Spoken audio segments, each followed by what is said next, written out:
नमस्कार दोस्तों, मेरा नाम है आशुतोष और आप देख रहे हैं डायनामिक इम्पल्शन।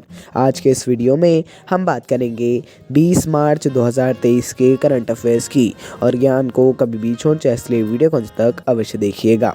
तो चलिए आज के इस वीडियो को हम शुरू करते हैं सबसे पहली जानकारी के साथ। इम्पोर्टेंट जानकारियां हैं। आज भी 20 मार्च की डेट है, एक अच्छी डेट है।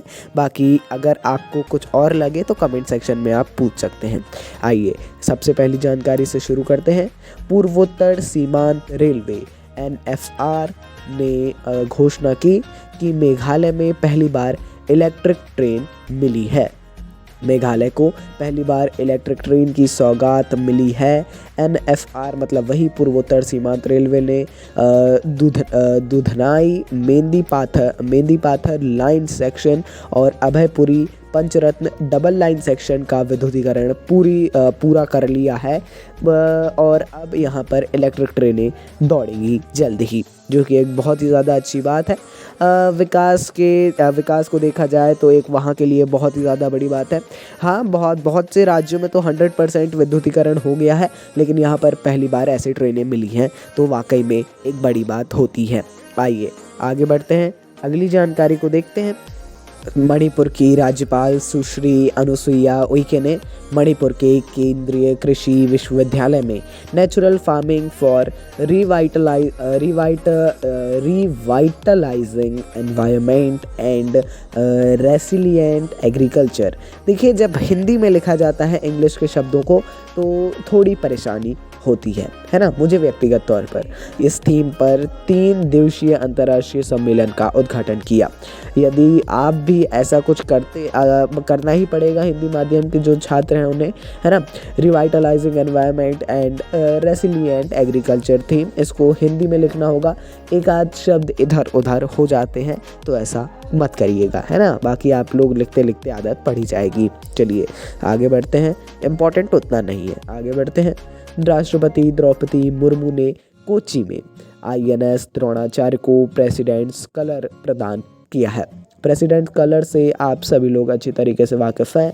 प्रेसिडेंट्स कलर राष्ट्रपति द्वारा किसी यूनिट को राष्ट्र की असाधारण सेवा के लिए प्रदान किया जाने वाला सर्वोच्च सम्मान है। ये INS या किसी राज्य की पुलिस या किसी स्पेशल फोर्स टास्क फोर्स को प्रदान किया जाता है राष्ट्रपति जी के द्वारा।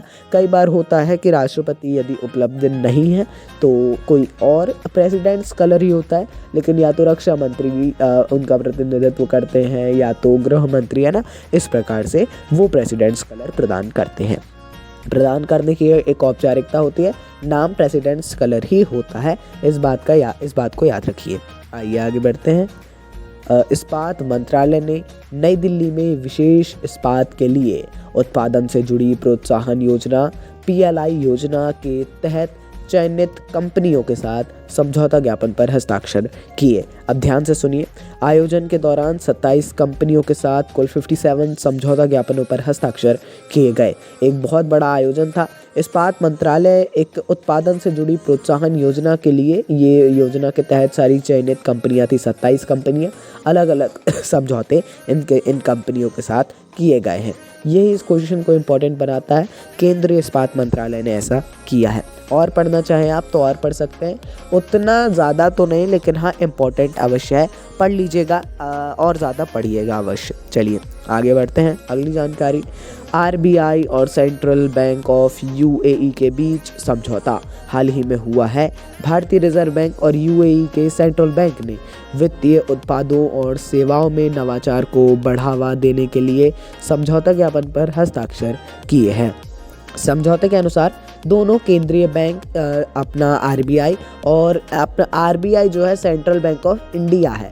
एक सेंट्रल बैंक ऑफ इंडिया है, लेकिन सेंट्रल बैंक हर देश में होता है जो कि पूरा ध्यान रखता है। इसी प्रकार अपना सेंट्रल बैंक RBI है। तो इस समझौते के अनुसार दोनों केंद्रीय बैंक जो हैं, सेंट्रल बैंक डिजिटल मुद्राओं का पता लगाने और CBUAE और CBDC और RBI ये तीनों के बीच अंतर संचालन की जांच करने के लिए मिलकर काम करेंगे। अच्छी बात है, बहुत ही इंपॉर्टेंट क्वेश्चन है, ये सभी फाइनेंस से रिलेटेड क्वेश्चन है ना। जैसा हमने बताया एक central bank of India India में भी है, लेकिन वो अपना सेंट्रल बैंक नहीं है, इसीलिए इंडिया में बहुत बड़ी कन्फ्यूज़न बनी हुई है।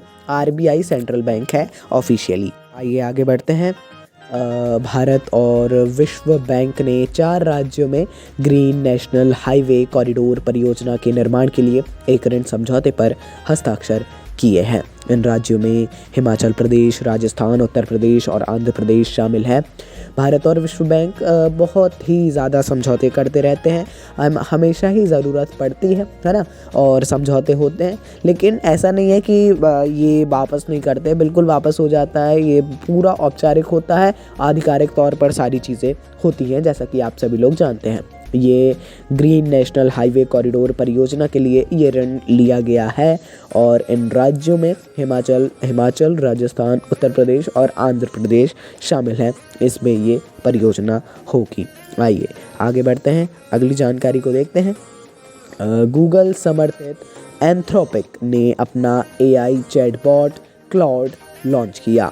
OpenAI के पूर्व कर्मचारियों डारियो और डैनियला अमोदई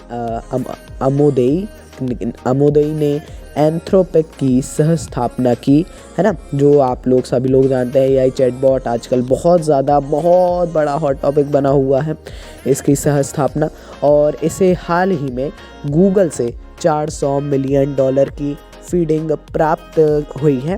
क्लॉड विभिन्न प्रकार के संवादात्मक और टेक्स्ट प्रोसेसिंग कार्यों में सक्षम है, जैसे कि आप लोग जानते हैं। इसका एक उदाहरण ChatGPT टाइप का भी है ना। आइए आगे बढ़ते हैं, अगली जानकारी को देखते हैं। भारत के पहले मानव अंतरिक्षयान गगनयान के लिए 4 अबॉर्ट मिशनों में से पहला मई 2023 में लॉन्च किया जाएगा, ऐसी घोषणा हाल ही में की गई है।